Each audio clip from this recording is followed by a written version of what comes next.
Hello and welcome to another episode with me, your host, Glabe.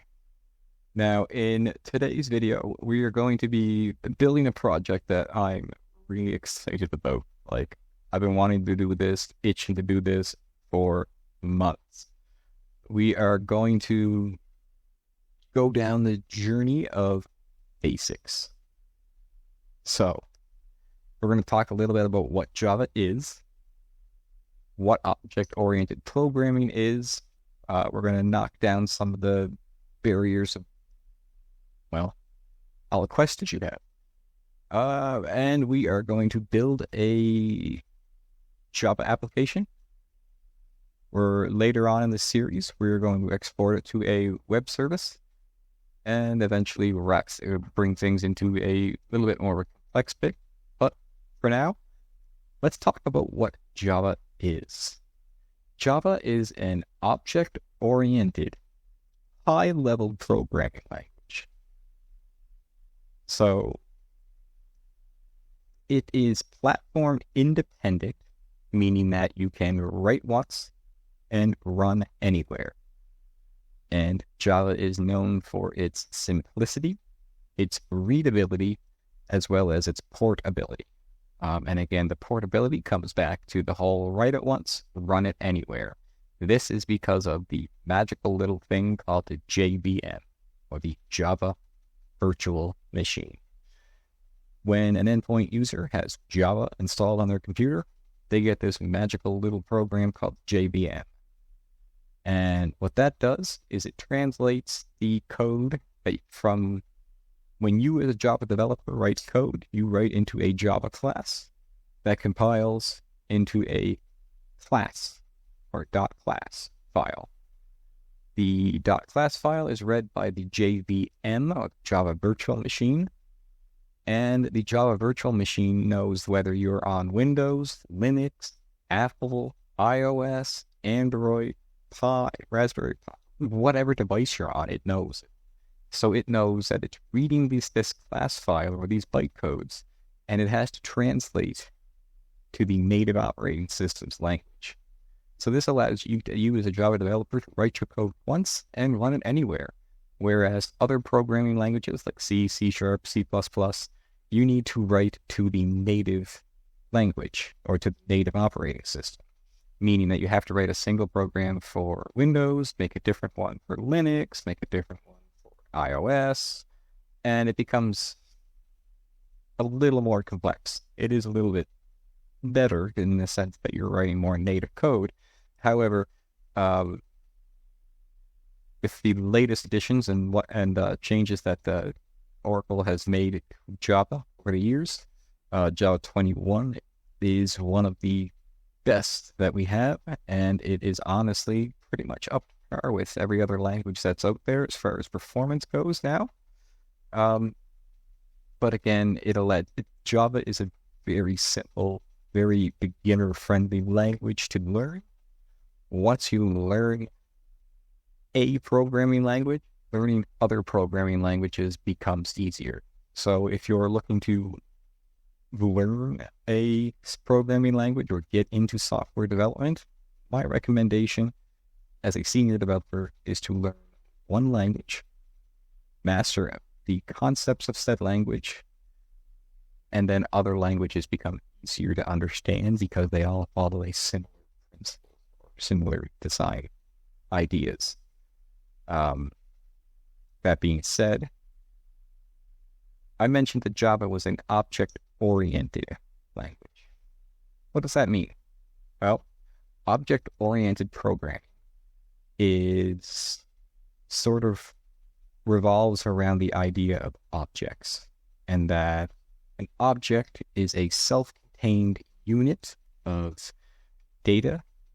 This could be properties, values, as well as methods or functions, however you want to call that, that define what an object is and how it acts or reacts. And there are three key fundamentals or fundamental principles that sort of define what object-oriented programming is. There is encapsulation, there is inheritance, and there is polymorphism. So encapsulation is the binding of data and methods that operate on said data into a single unit or object that sort of hides all of the internal data, nitty-gritty guts of how it works, and it exposes a more well-defined interface that allows other objects to interact with that object. Inheritance is the idea of being able to create a subclass of a parent, and it will inherit all of the values and behaviors of its parent class. And this is done through the keyword extends at the end of the class name. Don't worry, we'll get into that once we start building files. Now, polymorphism is a big scary word. What is it? It basically consists of two things: method overriding and method overloading. Now, method overloading is the idea of using a single named method or function, but providing different parameters inside of the parentheses. You could be giving a single parameter, multiple parameters, you could be giving different parameters, but the idea is that you're still using a similar method or the same sort of method of doing things, but you're accepting different chunks of data that allow you to do sort of the same thing. And this allows you to overload a method by providing multiple options to kickstart or to do said method or function. And then there's method overriding. Overriding means that if the parent class has a method that does one thing in one specific way, and you have a child class, the child class can simply use the same name and signature of the parent class method, but implement its own sort of function of it. So where the father might be a farmer and the son might be a farmer, the father farmer or the parent farmer might have a different way of tending to crops than the son does. Maybe the child farmer does the same thing, gets the same job done, but does it in a different manner. That's basically method overriding. So now that we've got some of the basics out of the way, if you understand that, hit the thumbs up. If you don't, drop me a question. I'll be more than happy to break it down, explain it a little bit more. I also have a Discord community. If you aren't already a part of it, I will link it in the description. You can also join up on the Discord and ask any kind of questions, get involved. There's a channel for code help, channel for this and that. It's a growing community. If you're not involved, I highly recommend getting involved. If you are involved, then feel free to drop me a message, say what's up. So I want to get into building an application. We're going to build a project. The idea is that we're going to be modeling this project initially off of a tech company. We're going to be modeling this in the sense that this tech company has services. These services have a name, a price, whether they're hourly or fixed rate. They have a description. We're going to have customers, which are going to have a first name, last name, contact methods. We're going to have employees. We're going to have customers are going to be dropping off devices with us to be serviced and handled. So we're also going to be looking to keep track of the different devices that they drop off. So we're going to be building a program that's going to model what this is, what all this information is. So if I've got your attention, then let's make sure you got a full cup of coffee. and we're going to dive on into our favorite IDE, or our integrated development environments.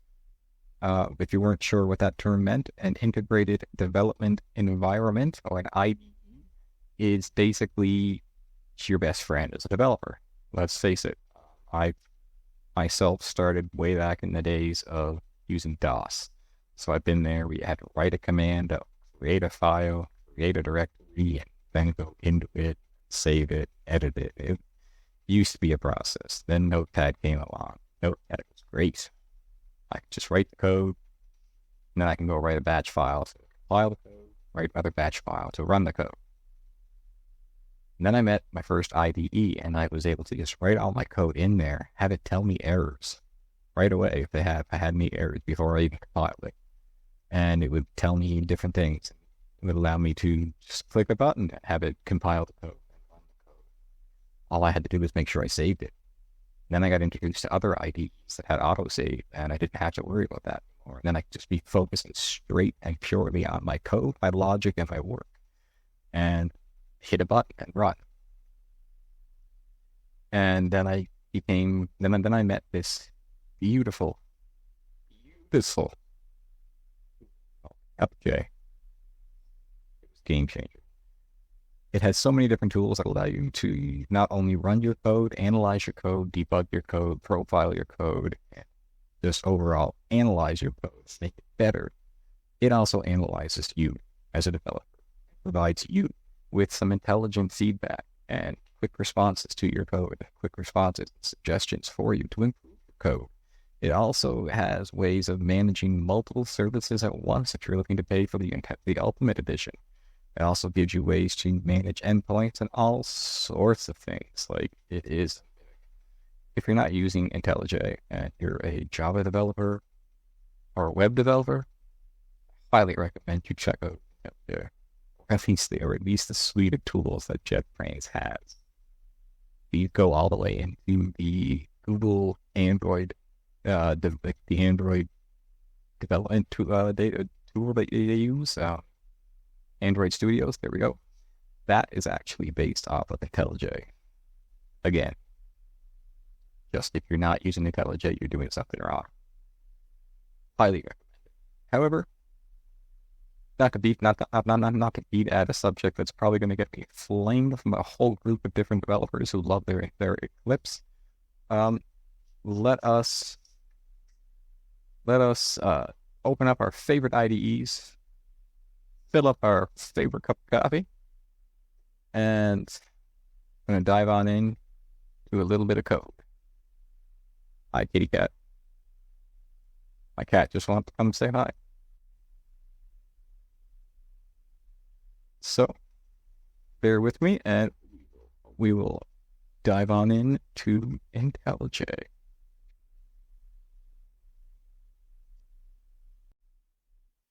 All right, so now that we are inside of our IDE, in my case, IntelliJ, you'll notice that I've got this project already created, and you'll see that inside of our Java source code, we have a package that's already existing here, XYZ Glave Studios.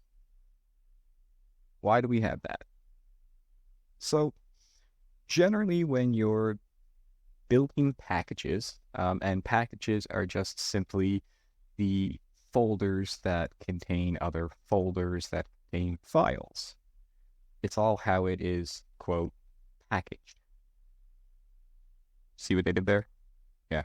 Okay. So a package is just basically the paths or the directories that contain the files. Now, why do I have this done as XYZ Glave Studios? Because I own the domain glavestudios.xyz. And Glave Studios being my company, generally when a company or a business or team writes a code, they package it up starting out by their business domain in reverse. So in my case, it is, since I own glavestudios.xyz, it is xyz.glave. Lab A Studios for the beginning of the packaging. From there, the packaging basically depends from team to team, developer to developer. Depends if you're with a team, group, whether you're doing it individually.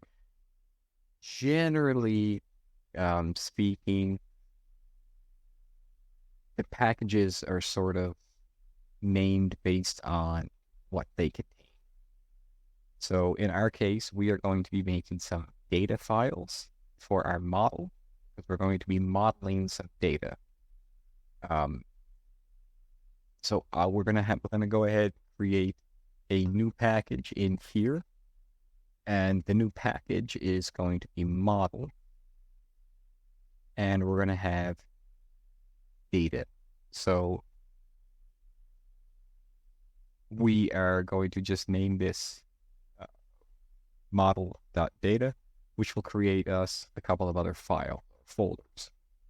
Now, inside of the data folder, we're looking to create a new Java class. The different types of classes that you have are a class, an interface, a record, an enum or an enumeration, and an annotation. To keep things simple for now, we're just going to talk about what a class is. So we're going to be creating a class, and this one is going to be named services or service. The naming of a class generally goes by what it is. So let's talk a little bit about if I was to make myself or model myself, I would make a file called like.java, glab.java. And then within there, I would have a bunch of variables in there that define and make up Mike or glab. And inside of there, you'll notice that there are different wording. There's public, there's private, there's static, there's final. All these things that we use to define properties of a variable. And then there's the variable itself. There's a string, a character, a char. There's a integer, double, floats. All these different terms that define different variables that essentially tell us what said data is, or there's basically is said data. And then there are methods or functions that are inside of there that define how we handle and access these data. And again, they all have sort of preferences: private, public, static, final. And we'll get into what those mean, when to use them, how to use them. But going back to what we're naming this, because this is going to be modeling what the services are, we can't model services. We can only model what a service is, and then we can technically have a list of services later. But essentially, we're not going to call this class services because we're not modeling services. We are modeling a service. So we're going to start out by calling this class just service.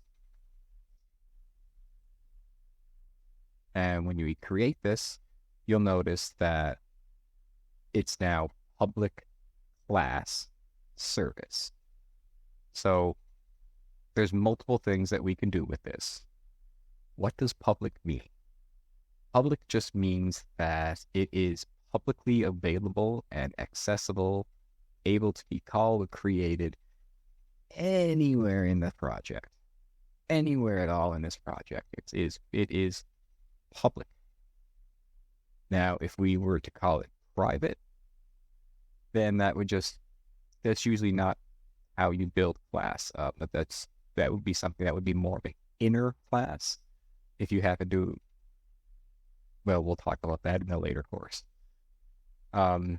This is going to always be public. or nothing. If it has nothing and it's just class, then this means it is package private, meaning that it's only publicly visible to the family that's inside of the package.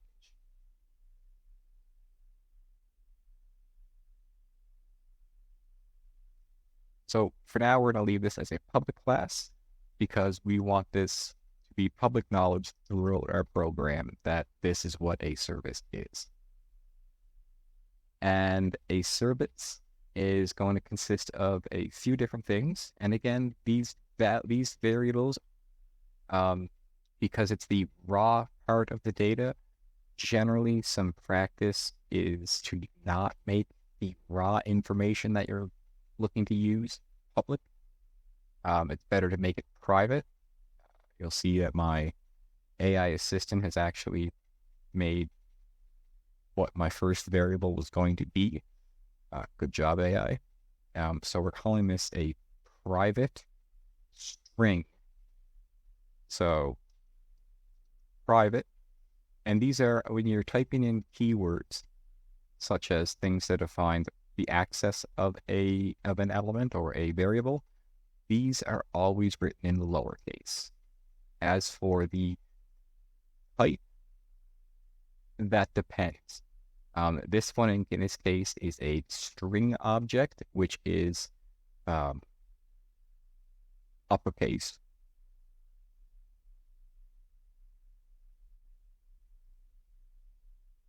Because this is itself an object. A string is an object.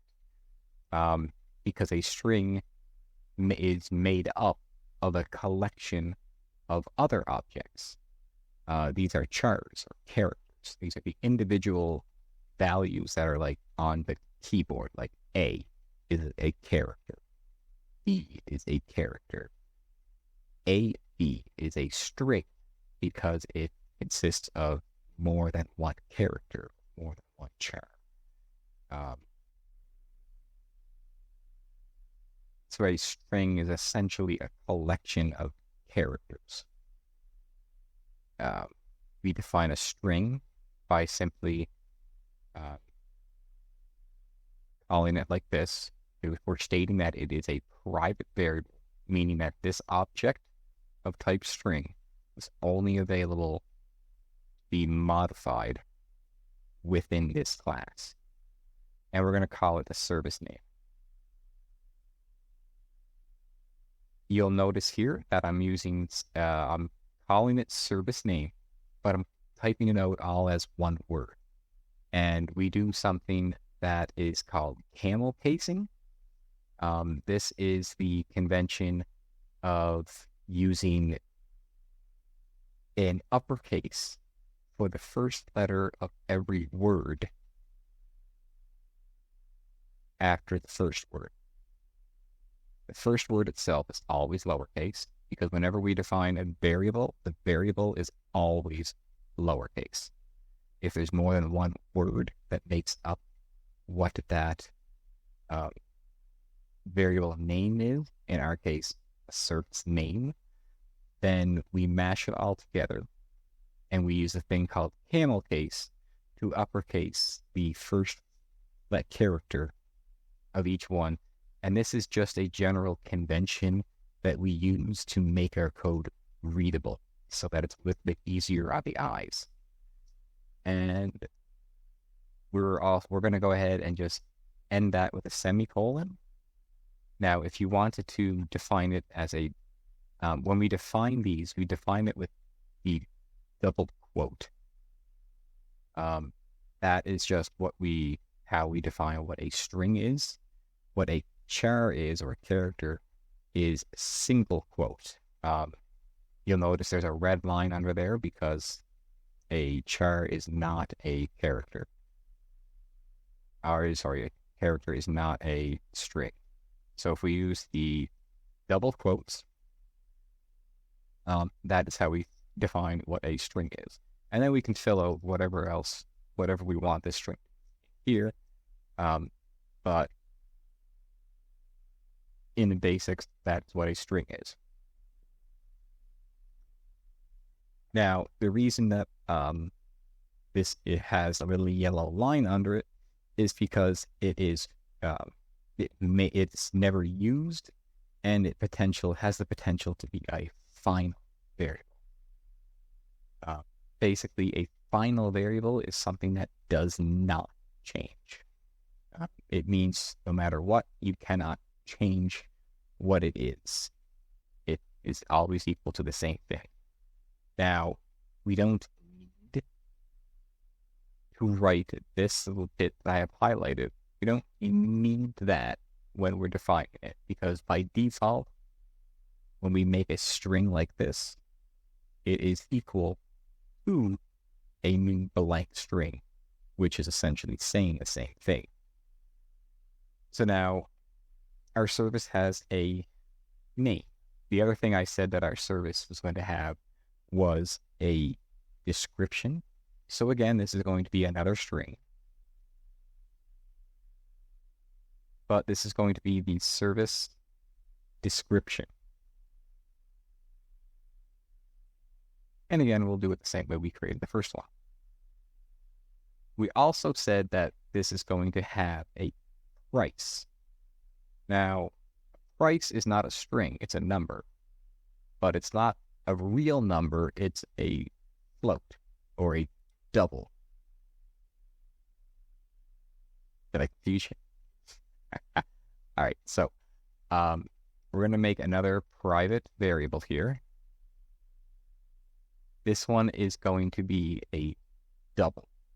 We can call it by its object, or we can actually call it by a keyword. That is simply just double in lowercase. Now you can identify these keywords by the fact that they light up orange when they're spelled correctly. In most IDEs, they're highlighted. Color coding is a beautiful part of IDEs. Now, this is going to be the service price, or the service cost, whatever you want to call it.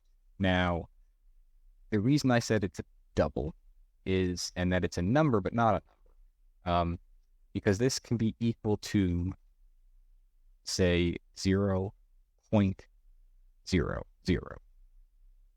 Or like, for example, it can be, maybe it's worth $1. It can be worth 1.00. And generally when we're writing, whether it's a double, float, long, we generally put a D, F, or I at the, D, F, or L at the end of it based on whether it is a double, a float, or a long variable. Now, the reason why I said it's a number but not a number, because we can also technically define numbers by calling them an integer.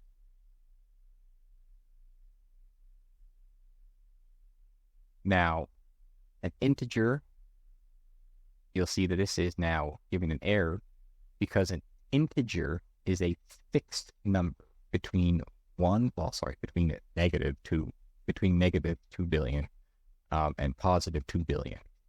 Don't quote me after there. It's like 2.147, but it's basically between positive and negative 2 billion.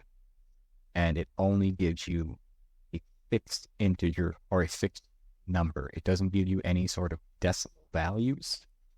So it doesn't consider that. So if you were trying to write a price as, say, for example, $2.50 or $2.50, you can't write that as an integer because you can't put 2.5.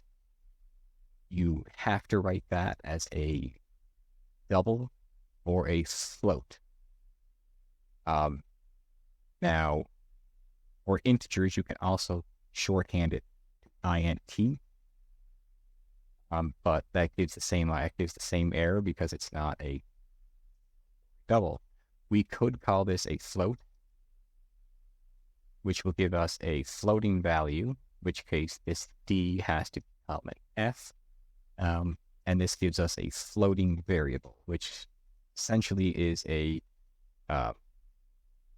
very long 1 point, if you take out decimal to quite a far distance. floats aren't used nearly as often as a double is, just because a double is a little bit, quote, easier to work with, and it's a little more precise in some people's cases. And for most application development, it's not a huge deal unless you're doing something with finances, when it becomes a little bit more serious, a little bit more of a, you need to watch what you're doing. But for now, we're going to go ahead and use this as a double to describe what, and yes, you'll notice that that still works with an S, but you'll notice that a float wasn't a double, but a double is a float. Kind of like how a turtle can be a tortoise, but a tortoise can't be a turtle. I might have that backwards. Anyway, this can be that, that can't be this. Do as I say, not as I do. But now we're going to go ahead and just leave that as a blank, because by default, it will set it to 0. And we are also going to have a way to define whether this is a fixed rate or an hourly rate. And now, because we only have 2 options, fixed or hourly, we're going to use a magical word called a Boolean. A Boolean simply returns one of 2 things, true or false. That's it. Very binary. It is or it isn't. So in our case, it either is fixed rate or it isn't fixed rate. So we're going to go ahead and make another private. This one is a Boolean, so Boolean, a Boolean. And we're going to call this fixed rate. Fixed rate. And by default, it is going to be a fixed rate. Now, I'm going to mark this as true, unlike the other ones, because a Boolean's default value is false, whereas a double's default value is 0. A string's default value is an empty string. Those are redundant if we make them as a blank before setting them. But now this fixed rate, we want to make sure that by default most things are a fixed rate. Most services are by default going to be fixed rate. And now that about finishes defining what a service is. But now we need a way to get this information. Now, thanks to our IDE, we can actually do this quicker. We would have to write things called getters. Getters are just simply a method, and I'm going to say generate getters. We're going to generate a getter for all of these. This is just allowing IntelliJ to generate the code for me so that I don't have to write it myself. So now this is going to, based on the service names, this is just how it generates it. It takes a string, and because we're making getters, we name this get, and then what the service is, service name, and it just returns service name. Because these are private variables, they're never exposed. You can't just get that raw data. You have to go ahead and request set data. So we make a bunch of getters that allow us to get the data. But now, what if we want to go ahead and set the data that's in there?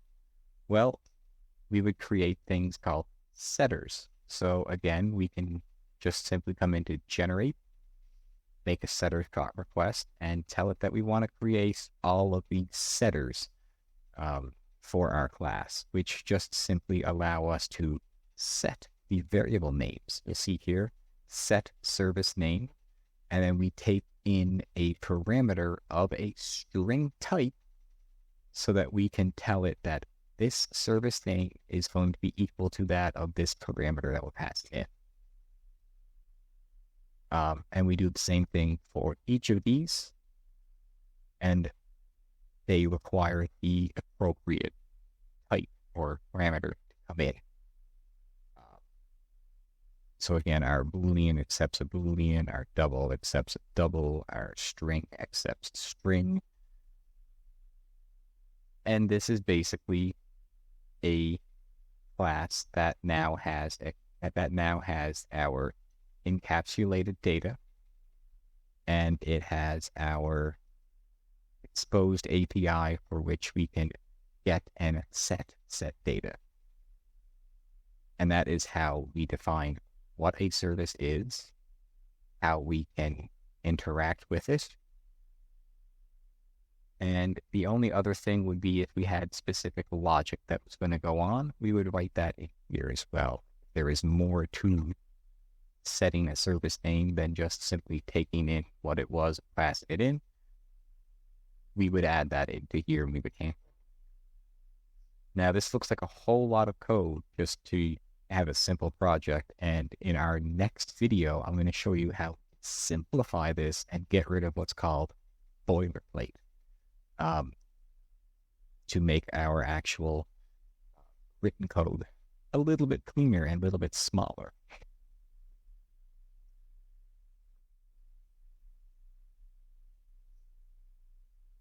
I just had a cat jump up and scare the life out of me. So next, we're going to have to create a customer, a device, and a few other pieces of modeled data. So let's quickly go through and create another class. So we're going to create another class. This one is going to be customer, because we're going to define what a customer is. A customer is going to have a few different string variables. There's going to be the first name, the last name. So we're going to go ahead, like the last time, make a private string first name, a private string last name. We're going to make another private string email, so we have a way to get in touch with our customers, as well as we're going to have another string.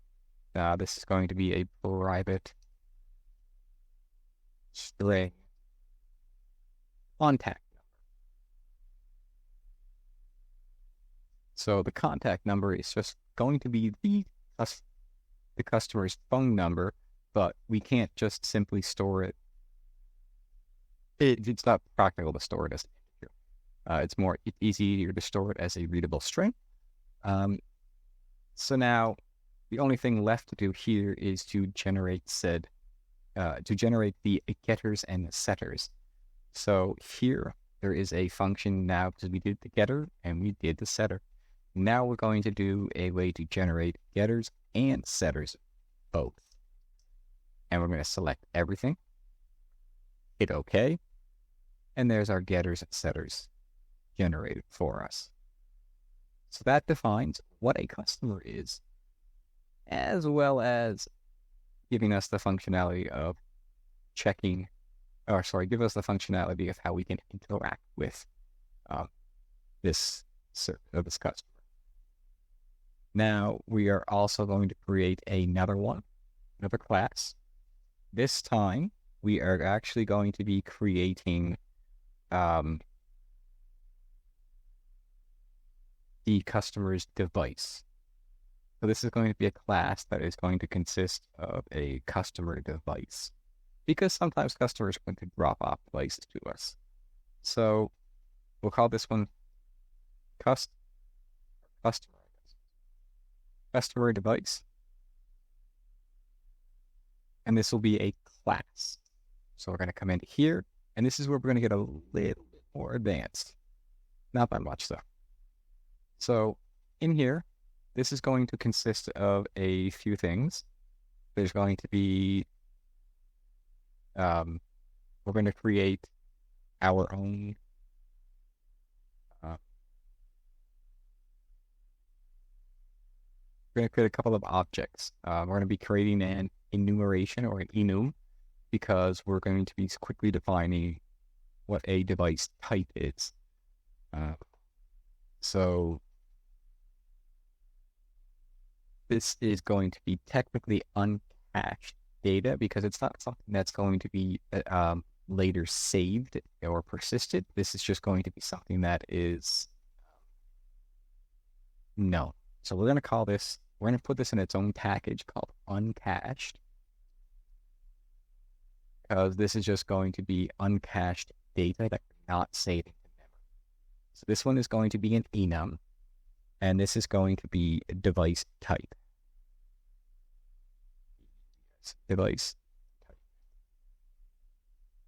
And again, you'll see the camel casing is how we do this.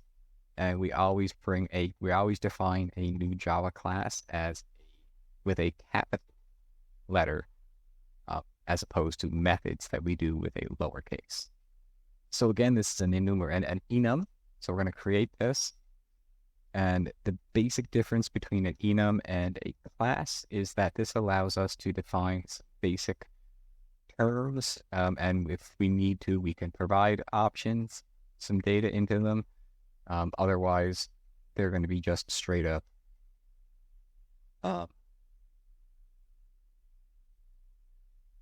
ways to quickly reference something, I guess. You'll see what I mean in just a moment. Let's go ahead and list out different types of devices. So maybe there's a mobile device, maybe a tablet. Yes, there is a difference between a mobile device and a tablet. A mobile device can be or is a cell phone, or it also could be a smartwatch, whereas a tablet is technically a mobile device, but it is in itself a tablet or a Kobo or a something to that nature. So there is a difference between what a mobile device is and a tablet device is. So this is why we're having those separate. Other than that, there's different other types of devices. There is a laptop,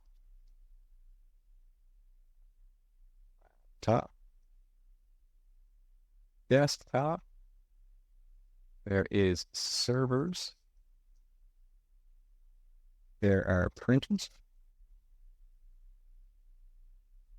And there are other will just be other would just be something that we can define or class later. But these would be the different types of a device.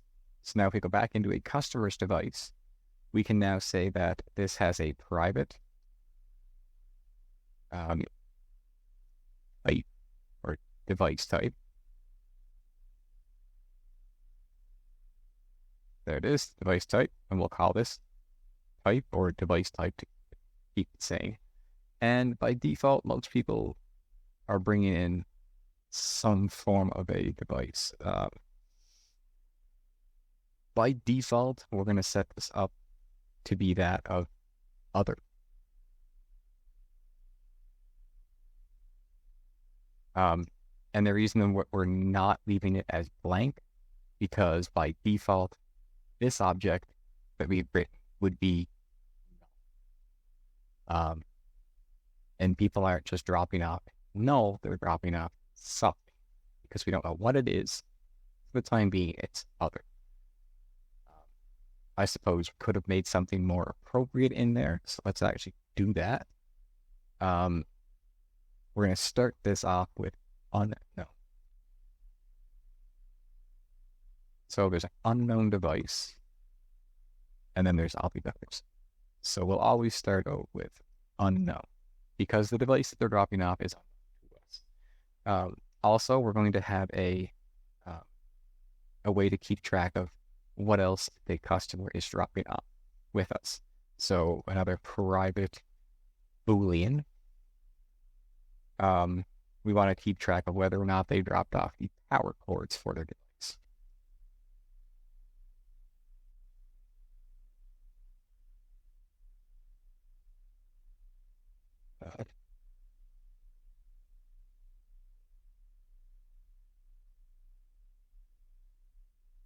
Well, yeah, we'll call that what it is.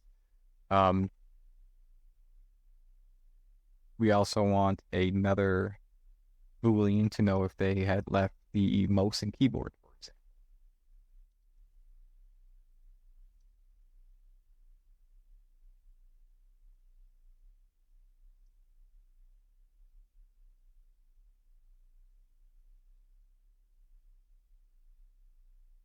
So here you'll see we're making this variable if to be whether or not they left the mouse and or keyboard. I'm actually going to change this to be left power cord. And again, by default, false. They didn't need the power cord. By default, false. They did not need the power cord. Now, the other thing that we're going to make here is going to be another uncached class. This class is going to be additional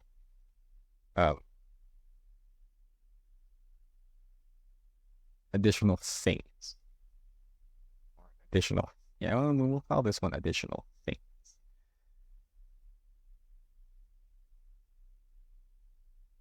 All right, so additional things. And what this is going to be, did not do that. Whatever. Quick little fix, if you ever accidentally add something to GitHub and you don't mean to, you can just go ahead and delete that file and then undo said delete and just don't add it. So we're going to jump back in here. And now additional things is going to consist of a private map. And this map is going to consist of a key value pair. The key is going to be the thing that we use to identify it. And the value is going to be what it is that it's stored. So in our case, I'm going to go ahead and just call this an integer for the first key, because we're just going to index what they sent us. And then we're going to store a string. The string is just going to be the other text that they dropped off. So this is just going to be like maybe they left us some software they want reinstalled after getting the computer re-imaged. So we're going to want to import the map class, and this is going to be additional things. Spell it right, otherwise it's going to throw errors. And this is going to be equal to that of a new hash map. This itself is going to be final because there's going to be no way to change this. We don't want our users to be able to change this in any way, shape, or form. We want to have a way to add things to this additional. So we're going to say public void because it's not going to have a return type and it is going to be public. We're going to call this add thing.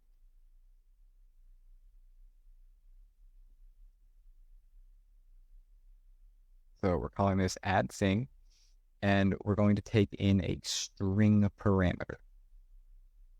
And this is going to be thing add. So now we make curly braces, and now we have to do exactly what that did. Look at that. Now, there's other ways we can go about this. We can do a way to check, make sure that this list does not already contain this thing before adding it, or we can just go ahead and add this in there, and maybe they dropped off two of the same thing. If you'd like to see me do a little bit more advanced work with this, by all means, drop a comment, and we'll come back to it in a future video, and we'll make it a little bit more advanced. But for the meantime, we want a public way of adding things to our list of additional things.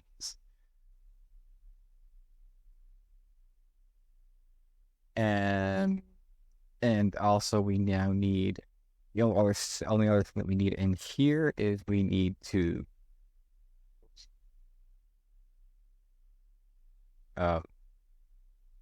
construct a getter for the additional things map, because we want to be able to get our additional things, and then we can worry about that. So now in here, we're going back into our customer's device, because maybe the customer's device, they dropped off additional things with said device. So we'll arrive it.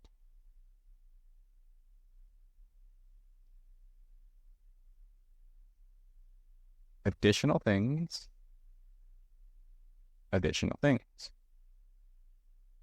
And this is going to be equal to that of or actually, no, we're going to leave that as it is, because it does have the option of it being they didn't drop anything off. So the only other thing we have left in here to do is to go ahead and create our getters and setters. Bada bing. There's all of our getters and setters for here.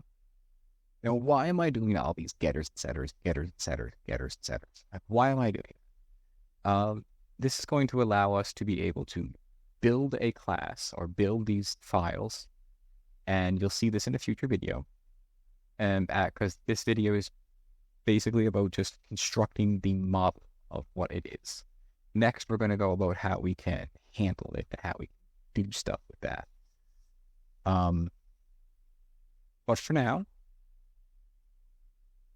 we now have a way to define what a service is, what a customer is, what a customer's device is, and what that list of stuff is, what types of device it is, and what sort of additional things they may have sent us in with that. We also have a way to tell if they left us power cords, mouse, keyboard, and realistically, we don't even need that, because we could add that into our list of additional things. Just as a way to show that, we're actually going to go ahead and remove the bees, because we're not going to use that. We're just going to use the device type and additional things, because quite frankly, that's all that really is. So next, we just need to define what an employee is, because of course, every company has employees.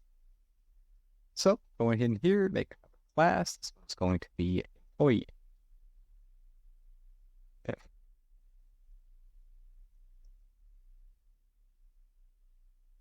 So we're going to define what an employee is. They're going to have a private string. This is going to be their employee ID.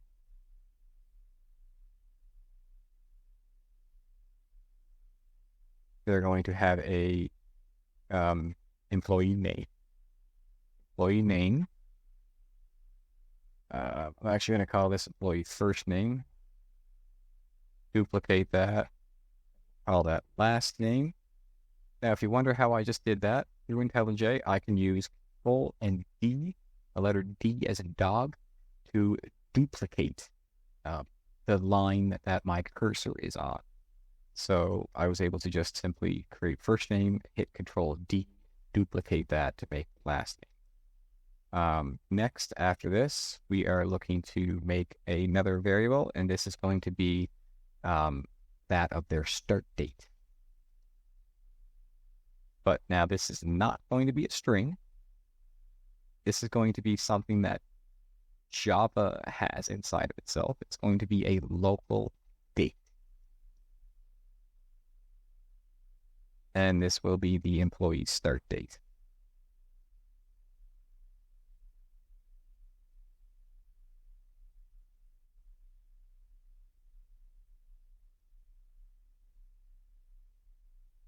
If I can type, we'll be doing good.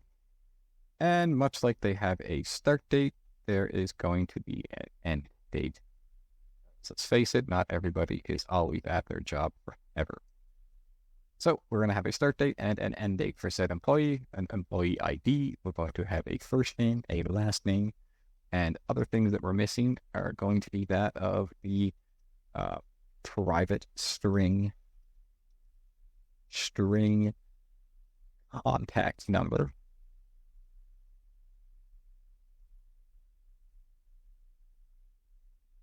Because again, this is just going to be, you're going to want a way to get a hold of your employees. So you're going to want the phone number.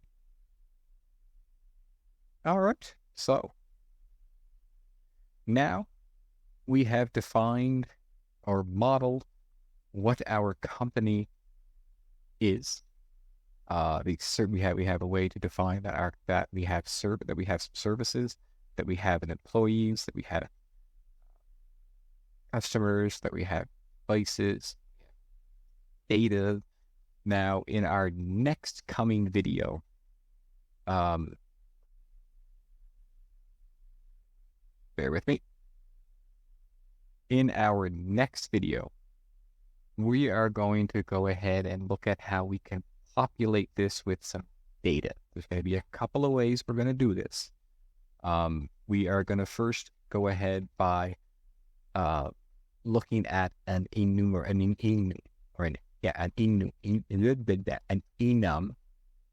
sort of like this, but we're going to define some basics. We're going to define what services are. So we're going to make an enum for services, and we're going to fill it full of some basic information that defines what a service is: name, cost, this, that. We're also going to do the same thing to define some employees. We're going to do the same thing to define some customers, so that we can give you an idea of how you can load information in. And then we're going to then run the code and print out to the console the services that we offer and the this that we offer and the customers that we have. Show you how you can access the data. Not only that, because now we've defined the models. Next video, we're going to show you how we can set and get the information from the models. And then after that, the following videos, we're going to show you and teach you how you can persist the data and what it means to persist information in between sessions. And for that matter, we'll also cover what sessions are.